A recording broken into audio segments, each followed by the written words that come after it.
Parashat Chukat. Oh, this is one of those narratives that we know so very well from our childhood. It's the Sedra where Moshe takes the stick and he hits the rock and it all falls apart from Moshe Rabbeinu. So we get stuck in that very childlike understanding of the narrative. But if we start looking at the Psukim, we see things that were overlooked when we were kids. And I want to share with you a couple of insights taken from Rav Samson Raphael Hirsch on this week's parasha.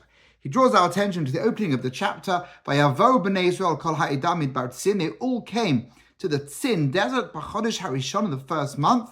Vayeshev ha'am b'kadesh. Number one, the people thought, we'd arrived, we're on the border of the Holy Land. Hashem has brought us to the land. The years of wandering are over. Vayeshev, we're now settling.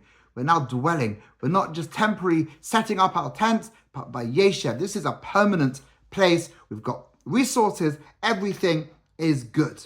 And we know that Midrash connects the death of Miriam to what happens next. There was no water to drink and everyone goes crazy. Vayikahalu ha'am, or the nation gather against Moshe and Aaron, and they say to him, why did you bring us here?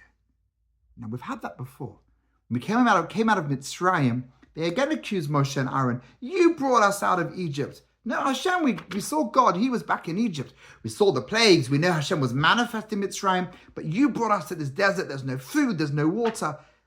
They can't believe that if they've arrived so close to the promised land, that this disaster of not having any water would affect them. It must be that Moshe and Aaron have messed up somewhere along the journey. Hashem for sure wants their best interest, but it's Moshe and Aaron. By Yarev ha'am im Moshe, that same Vayeshev ha'am b'kadesh, vayarev ha'am im Moshe. The nation fighting with Moshe and complaining that you did it. And you know what's so interesting? They say, our brothers who died all these years since the catastrophe of the spies, they were lifnei Hashem.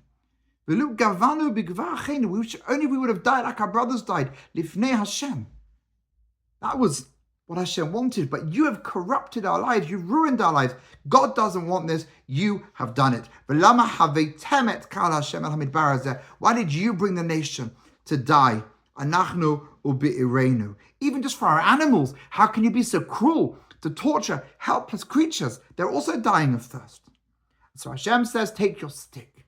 And when he took the stick in his hand, they would realize, ooh, Moshe is being sent. This is a divine mission. He's not doing this on his own. But Hashem says to him, according to Rav Hirsch's interpretation, he says, don't you hit the rock. If you're hitting the rock, will give the impression that I've intervened, that there's a chaos. Maybe you caused it, but you've got the rock, you smacked the rock, and I'm intervening to save the day. No.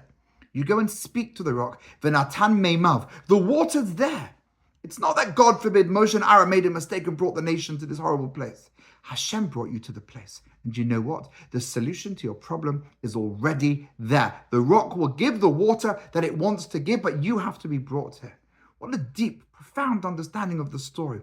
We all go on journeys. We all have those moments of catastrophe where it's so simple to blame everybody else in our life. Obviously, you don't blame yourself. That's an obvious thing to say. But we blame other people. And this story, rather than showing us Moshe Rabbeinu's problems, the nation has problems here in not understanding the journey that Hashem takes you on. And most often, almost always, you could say that the solution to the problem is in the place that you have been brought.